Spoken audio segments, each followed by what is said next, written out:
Officially live. I'm so excited to dive into another pre-symposium panel. This is the lead up to our executive symposium on Thursday in 2 days in the DFW area on the topic how to drive strategic change in your organization. And so what we do in our pre-symposium panels is we bring together leaders who are going to be at our executive symposium to share their insight, their thoughts, their perspectives on what they found to be effective when it comes to driving strategic change in an organization, as well as maybe mistakes they've made along the ways, learning lessons they've had along the ways of driving strategic things and things that maybe seemed intuitive but ultimately backfired, or any learning lessons that go along the way. That is what we're here to discuss today. We've got Laura and we've got Puneet here with us today. Thanks for being here. Laura, do you mind introducing yourself?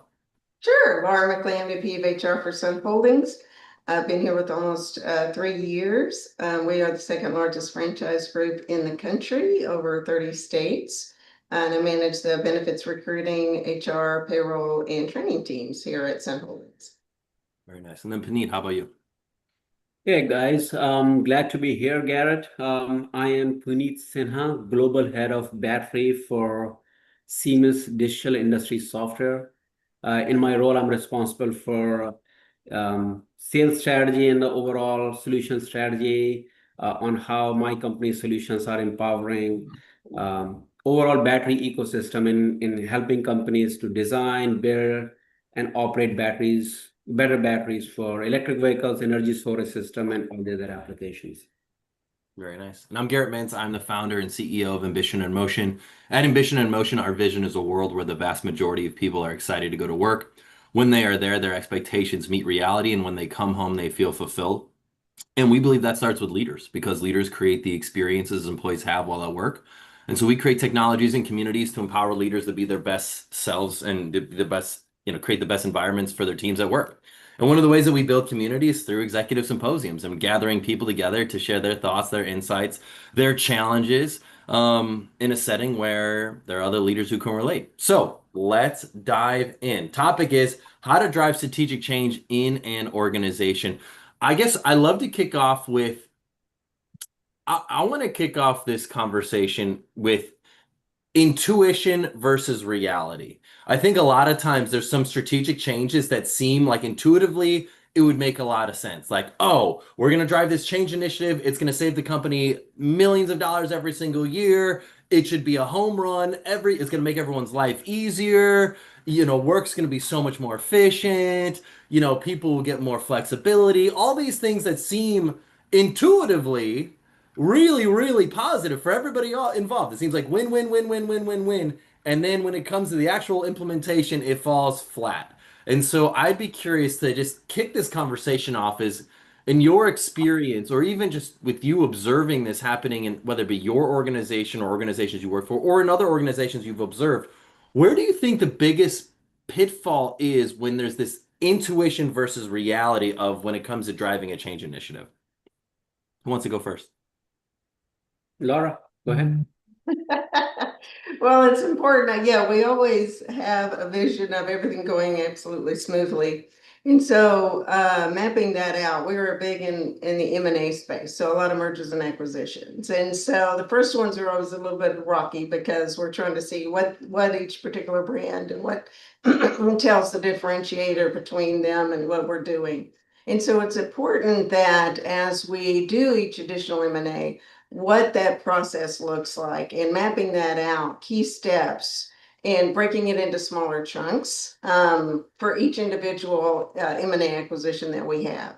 And so we learn from the previous one and say, okay, this is what worked, what didn't, and then we move it more smoothly as we do each additional project and each additional acquisition going forward. How about you, Puneet?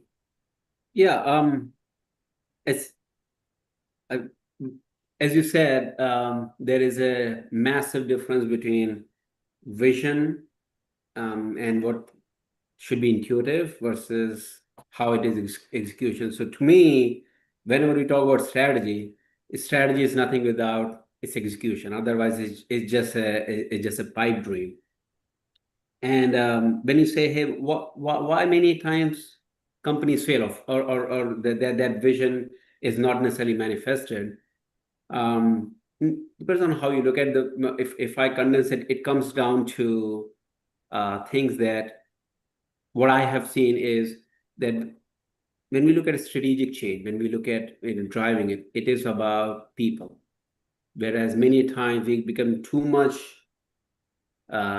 involved in the tools and technology and process, but forget that it is about, at the end, it is about people. And so as Laura said, I mean, she said something that I truly value, that, hey, just making it small bites. So when I said it's about people, to me, this comes down to three things. One is have a strategic direction and vision, but it needs to be communicated. It needs to be built in with a people's skin in the game. If it is just my vision and my strategy and nobody else is buying in, chance of it's working is extremely low. Right? So other people needs to be part of, and when I said that people, my upper, people who are above me and decision makers, but also the people who are working with me, they need to have their skin in the game. So having that buy-in is very critical. And that buy-in also then needs to meet the reality of execution. Every company has many things happening. Everybody wants a profitable growth, but there are competing initiatives, right? There are silos between, hey, how that starts to look at the same reality from different perspectives. How products teams are developing certain products, what sales is doing and what they are looking to sell versus marketing and other things. Are they on the same page? Are they looking at the same thing, and are they connected rather than are they working in silos? So those are the key things that starts to come in the way of executing, because unless it is about people, unless we break those silos for people to move in one direction, unless we bring their buy-in into the direction rather than just coming up with PowerPoints after PowerPoints and the all kind of NAT charts and everything, that's not what strategy is about. Yeah, no, I like it. So, Laura, you brought up this great point of like mapping out the change, but Puneet, you brought up the point of like strategy is nothing without execution and getting the people buy-in. Laura, I'd be curious, what does mapping out that change look like in your world? Well, it's just like Bill Puneet was saying, so it's different columns or categories based on what the change is. So for instance, we're doing like what he was talking about, a software change. And so it's not only changing the software, doing the implementation, things like that on the back end, but also, like he was saying, employees are a very important part of that process. And so mapping out a communication strategy as part of that is extremely important. So we want to make sure that all of the stakeholders, and then all the residual people, maybe not the initial stakeholders, but also people who are going to be additionally affected, are also communicated with so that they understand what is coming and how it's going to be affecting them in their work life. How does this particular new software make their job easier or make it better, or make the systems run smoother? All of those are extremely important pieces that you need to explain to everyone. And it also is affecting different people different ways. So as a change is implemented for managers, it's going to be different than if it's going to be employees, and also up the line. So how is it going to affect the executive team? How is it going to affect each of the leaders in each of the departments? What does that look like? And it's important as part of that strategy of mapping out what the systems look like, making sure the systems are talking to each other, but also making sure that everybody's kept in the loop, everybody's involved in what that process looks like. Okay. No, I think that makes a lot of sense. Pedro, welcome. Uh, Pedro was running a couple minutes behind this morning, but we're happy to have you on the live stream today. So we're talking about how to drive strategic change in an organization, Pedro, and we're talking about this concept of intuitive change versus the reality of change, of this concept of sometimes like every box seems like it could be checked off of like this is a win, this is a win, this is a win, this is a win, and then it falls flat in terms of the change. And Laura brought up this interesting point of just mapping out the change and what that looks like for each stakeholder in the organization. And then Puneet brought up the concept of strategy is nothing without execution, and it's always about the people and getting the buy-in. I don't want to necessarily play devil's advocate here, or just maybe I'm just being a little nitpicky here, but Puneet, this concept of getting the buy-in is interesting because when an organization is large enough, I mean, you're at Siemens, so it's an enormous organization. When an organization is large enough, you can't get every person's buy-in. I know, Laura, you operate a lot of restaurants. You can't go to a server and be like, "Hey, we're thinking about changing the way that we're structuring our tip pooling or structuring the way that we're doing this or that or the other." You can't get every person's buy-in, I would think reasonably, to implement a change. Like, I don't necessarily say that, we need to have a command and control environment, but where do you find that blend and that mix of like getting the buy-in, explaining the why? When you've got so many stakeholders that it's just a lot to take on. Yeah. So if I just chime in on that, so you're right. I mean, when I say buy-in, I mean that's why I chose the word instead of buy-in. I said, hey, get their skin in the game because there there are two extremes. One is, hey, get consensus. So especially if you're looking in not every one doesn't need to build consensus and get everybody's buy-in before you act, because then if you do that, I mean that you we'll never do anything. Right? But when I say that, hey, bring people's skin in the game, is, hey, who are the key stakeholders and getting their perspective. So as a strategic leader, what for example, what I've seen work for me, and when I look at the other folks, other leaders admire how they have done this, is it's still the leader's job to define a direction, but then how in that direction, how to meet the direction to the reality of ground reality in terms of what is market doing, what is our a company's execution framework, and the challenges there are. Having that inputs and buying how to operate within that dynamics with the key stakeholders is critical. It's not about getting everybody's buying, but making sure you have the set of people who are critical for the success of that initiative. Are they seeing the value of that initiative? Are they providing the right inputs? Where are the pitfalls could be that we need to have a plan to avoid and then work around? And making sure it is agile. So to me, it is always about the balance. We can plan all the time and never execute one end, and we can only execute and never plan. And then one side becomes too tactical, other side becomes just a paper exercise. And it is that's why the leadership and that's why the strategic driving strategic transformation always critical or tough, because it is the balance of the both sides. How do we have that? So having a framework which is having a agile, having a direction, but being agile, bringing the buy-in and perspective from key stakeholders without necessarily always looking to build the consensus is critical. Yeah. Love to see Hey, how Pedro and Laura think about it. I was say, yeah, Pedro, how about you? What are your thoughts on this concept of just intuitively when you're initiating a change initiative, everything seems like a win and then it falls flat? What do you think are some of the causes of that? Okay, I'm going to try to chime in because I'm a little behind on what you guys are talking about. Um,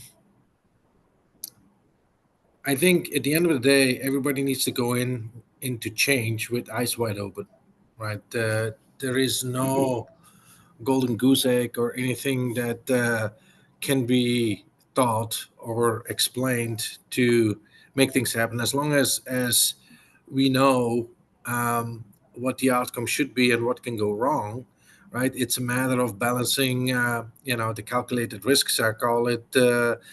With the stakeholders, but more importantly, the people that actually need to execute whatever you stand for, right? The what's in it for me.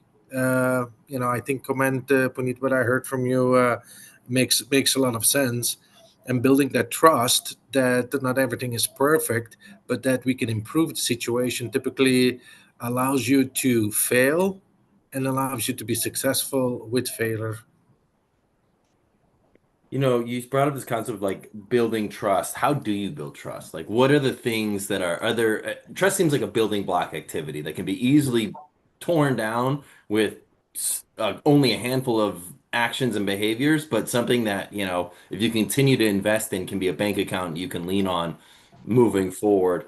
How is trust built with employees in an organization, especially if you're doing things where they're maybe a little skeptical of it. And, to give an example of this is maybe as an executive team, you see that there's a need for a sense of urgency. Maybe you notice that your profitability is down. Maybe you notice that there's a competitor who's increasing market share at a rapid pace. And your employees are like, we're doing good. Business is good. We're making revenue. We're profitable. Like our salaries are getting paid. Everything's good. Why do we need to make this change?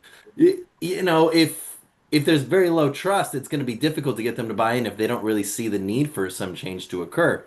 But it would seem that if there's high trust, they could be like, you know what? I don't know if I necessarily see why we're doing this initiative to be more efficient or to attack this new market segment or to make this acquisition or whatever it may be. Um, but I trust you, and you've earned my trust that, this is the thing that we're going to move and I'm going to follow along, even though I maybe don't necessarily see it.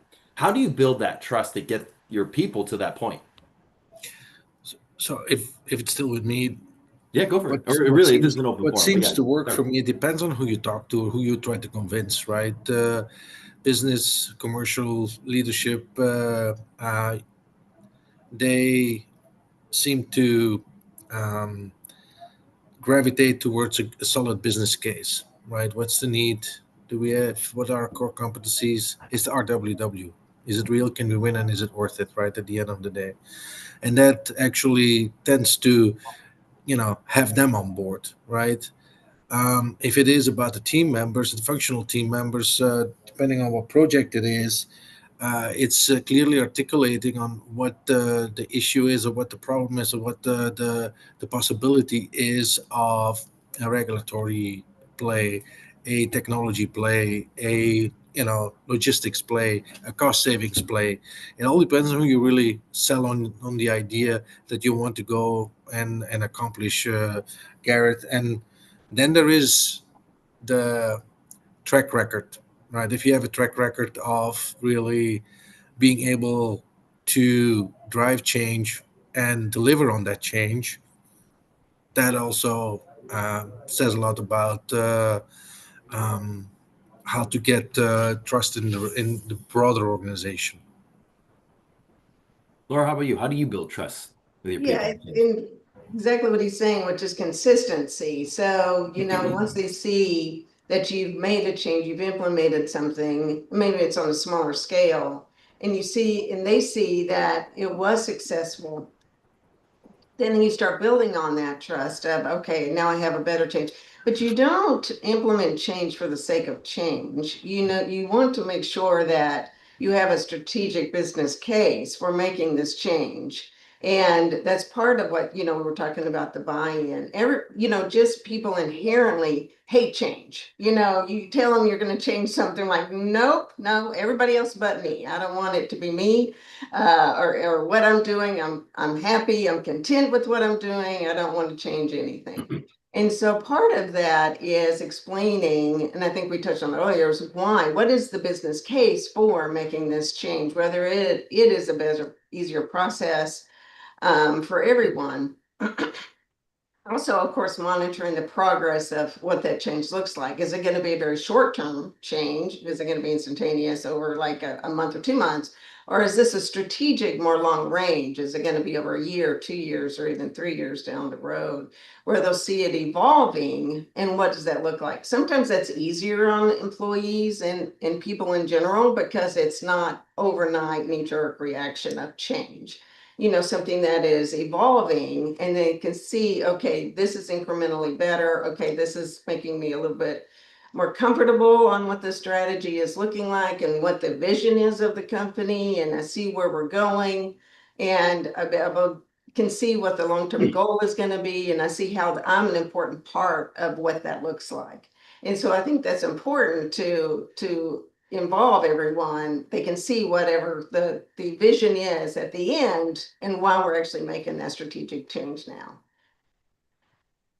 Well, I'll say this. I don't know if like very many scenarios where just change is done for the sake of change. The only scenarios I could maybe see for that is like when a new executive is brought in and they're like, "Hey, I'm the new head chef in this kitchen. We're swapping out all the ingredients. We're bringing in all new ingredients, all new pots and pans." I'm making a metaphor, but you get where I'm going with this is that they've got a very clear way of how they've done things successfully in the past and they're doing it maybe for the sake of what they're used to, and they're making everybody coalesce to that. Besides that, I mean, I like to reasonably believe most people are making a change initiative with like real backing behind it.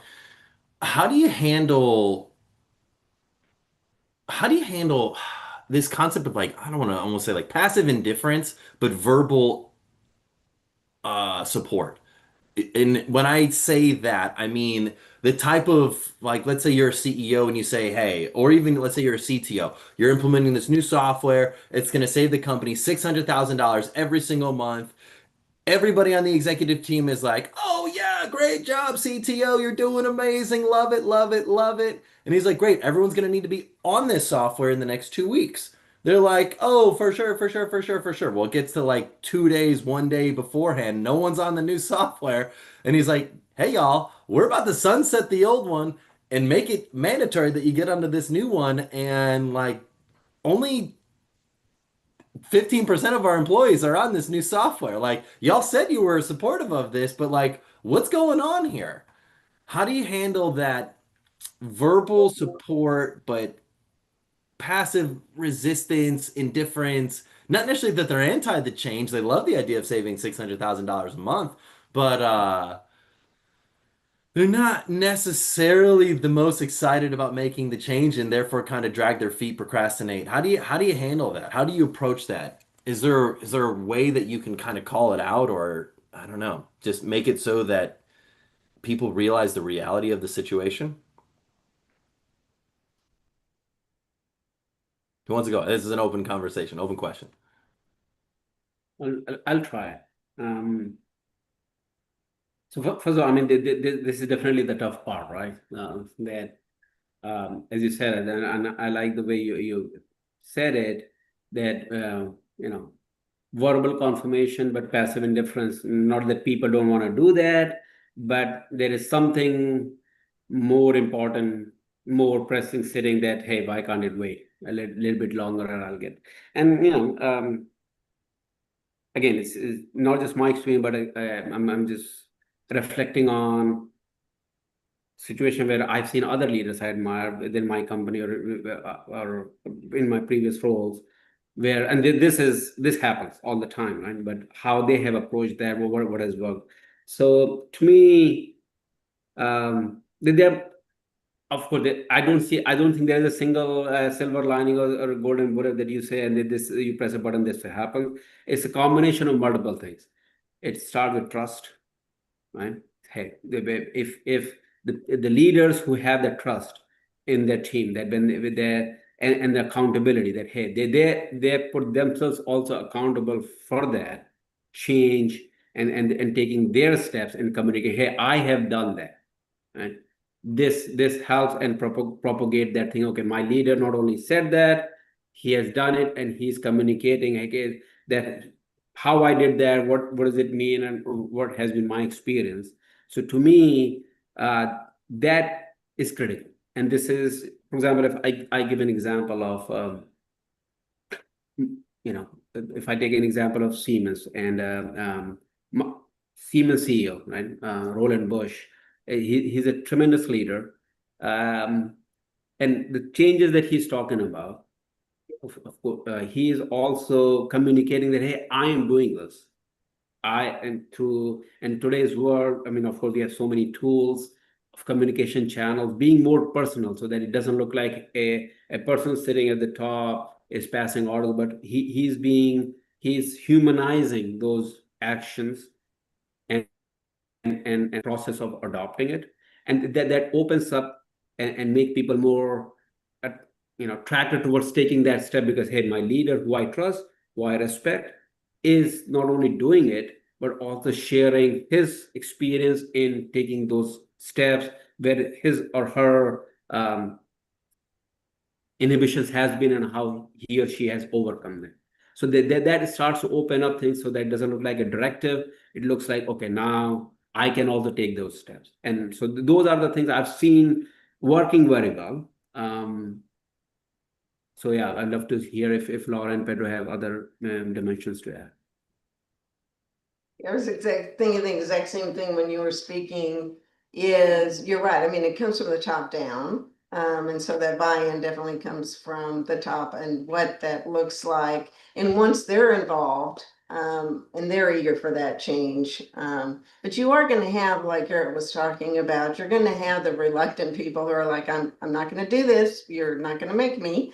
But once they see that other people, not only is coming from the leaders, like Benny was saying, but also other people around them that are, hey, this is actually making my life better, my work easier.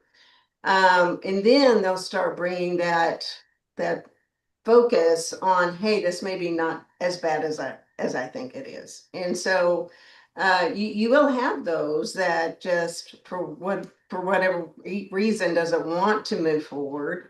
But I think eventually, once they see that it is making a positive change, then they're able to buy in and move forward. Maybe a little controversial. Sometimes we just have to do things. Suck it up. We'll do it. We're going to do it. Right? You're Because right. you can't keep, this is not a democracy we're running. There's not a social organization we're running. Right? If there is benefit to the company, we're doing it. Either you're on the train or you're not. Sometimes that discussion has to happen too. I think you're absolutely right. There are always going to be certain set of folks, certain percentage of folks who have their inhibitions, right? And there is no way to change that inhibition, but to say, hey, this is for the greater good, for the, this has to happen. So again, this is a combination of influence and driving that accountability interest, but also that had the organizational discipline that comes into execution. Hey, this is happening while making sure, hey, that this is happening in a way why everybody understands why it needs to happen. So I think Pedro is right. No, I think this is really interesting. And I think to add to that, I mean, Puneet, I know you've mentioned, it starts with trust. That's been a key kind of core theme of a lot of what you've shared. I think a big part of it is also controlling the narrative. Like, how often have we heard, or rather, maybe you haven't heard this, but I don't know, but like, I feel like I've heard this before when seeing other organizations implement change initiatives where a senior leader, not the decision maker, not the CEO or whatever, but like a senior leader would be like, hey, I know I wouldn't personally say this, but what if my team views this new software or this new thing as just another thing on their plate? I know I would never personally feel that way about this activity, but what if they feel like it's just another thing? And it's like, at the end of the day, you can control or kill. You control the outcome of this change initiative. You can kill it or support it. But if you don't actively control this narrative around why we're doing this to your team, and you're just like, yeah, our CEO said we were doing it, so we're doing it. So, just go ahead and make it happen. Your team's probably not going to do it, not going to feel very compelled to do it because their boss isn't really that compelled to do it, and there's not really that much of a motivating like punch that says like, no, this is why it's going to be really helpful. So, uh, how do you help empower your senior leaders to control that narrative, especially if they're maybe resistant to having hard conversations, or if they're resistant to like picking up that sort of vibe check. Does that question make sense?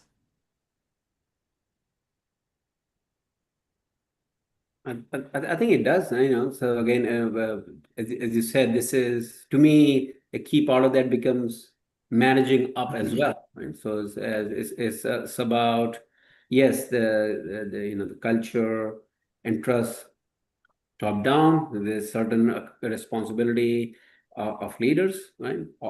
In the role that we all are in, but also we also are accountable not only to our teams to make sure that, hey, we can raise their perspective, their inhibitions to our leaders, right? So and helping, So I see it as my responsibility to help my leader understand the reservations around that can be. I mean, again, and again, as Pedro said, there are always things that are, hey, just I don't want to do it because I don't want to do it. That's something, hey, there is certain organizational discipline has to come into play in there. But sometimes there are there can be some genuine concerns, right? And the top guy, the C-level person may not always be seeing every aspect of the execution where the challenge is coming up. So it becomes the next level of leaders and the layer after that responsibility to be part of that, what I call managing up, to help them understand certain reservation challenges, and not only that, but also perhaps offer certain ways to how they should be addressed. So again, it's not just always about, hey, this is the problem, but also these are the problems, these are things that we are seeing or potentially can happen. But as the example that we are using, Laura, that took that about let's say a particular software deployment. Yes, it needs to happen. There can be some genuine concerns and certain that needs to be elevated, and because the top guy may not be aware of that.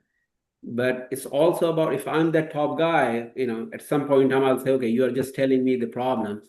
What about, can you come up with some kind of ideas, right? So, and that's where it becomes that kind of, that part of that culture that, hey, if I'm the top, if I'm the leader, am I giving that platform for people to share their views, share their recommendations, that can potentially be part of the final solution. So again, it's a mixture of multiple things, and it becomes part of the responsibility, not only of the person at the top, but the team that is supporting him, to make sure that those changes can be executed in the right way. You bring up this really good point, Puneet, though. This concept of like, if an executive team who's just so far removed from the day-to-day operations makes this a strategic change that like on paper seems like it would be amazing, it'll drive revenue, it'll make everybody more efficient, all these sorts of things, but the people on the ground who are working with the customers are like, this is going to kill our business, this is a really bad idea. um how do you create that checks and balances to bubble up for good reason? Because like what we kind of described is almost like the parent trying to get their kid to eat broccoli. You're like, hey, like eat broccoli. It'll make you grow big and strong when you get older. And they're like, it tastes gross and I'm plenty big and strong already. Um, and that's kind of what we've been describing so far. But what you're kind of bringing up, Panita, is this other concept of like, hey, like this could be there could be a major fatal flaw in our assumptions here. How do we build a culture that can bubble those sorts of challenges back up without seeming resistant or insubordinate? Like good reasons versus bad reasons for being resistant to change. Does that question make any sense?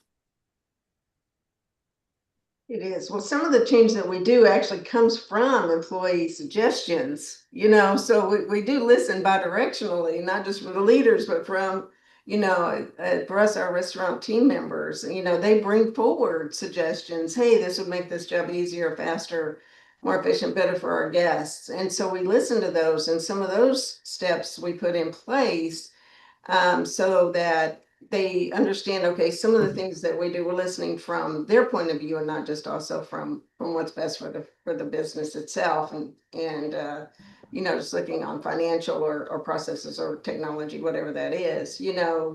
We're focused again on restaurants and retail, and the guest experience is what's extremely important. And so we want to make sure that any of these changes that we do also ultimately makes things easier for everybody. So, Laura, I'd like to chime into that because you're 100% right. I completely agree that if whatever, want to drive fundamental change or strategic change, it should be based on information that's coming from, the organization, not just about some big shot that had an idea that he or she thought it was a good idea, right? And let's go do it, right? That doesn't work.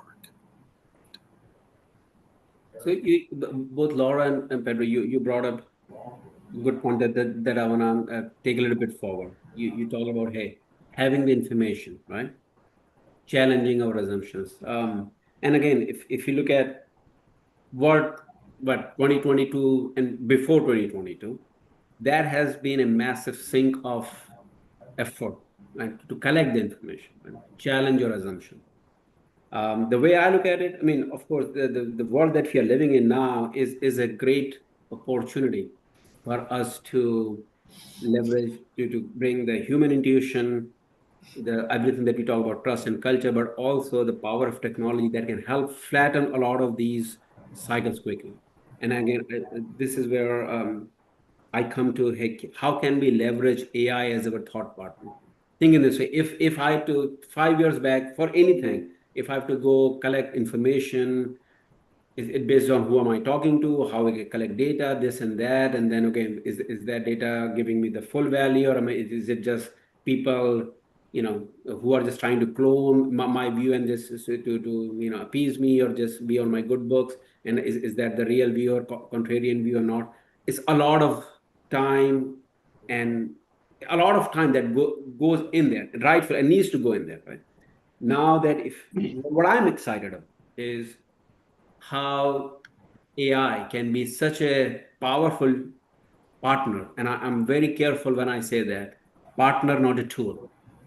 And this is the reason I'm bringing it up. I'm pretty excited about it, and I'm trying to exercise it more and more. Is for us leaders, AI can be such a strategic partner that can help us get that information quickly and can help challenge ourselves. Why? I mean, we all have certain bias towards information. We look at the data, and perhaps we many times try to get out of the data that we want to get out. But AI can. I'm not asking to trust AI blindly, but it definitely can be a person in the room sitting on the table that you can ask, "Hey, challenge me all the time, right? Challenge my assumptions." And that can be a exciting possibility for leaders to have that to bring some of these strategic changes where you have a person who can challenge you, or you can ask that person to challenge you in your assumptions, in your views, and that can open up some tremendous opportunities. Question: what is AI? Yeah, I know. Yeah, I think we should Google it. Right? I'm kidding. No, you're right. No, absolutely, absolutely. You're right. You have to utilize those tools. No, I like it. Well, Laura, Puneet, Pedro, this has been a great pre-symposium panel. If you're watching this and you're thinking to yourself, I want to meet these three great leaders, come to the Executive Symposium on Thursday of this week. It's going to be in Plano, 5 to 8 p.m. I'd love to see you there. I'll put in the comments of this video the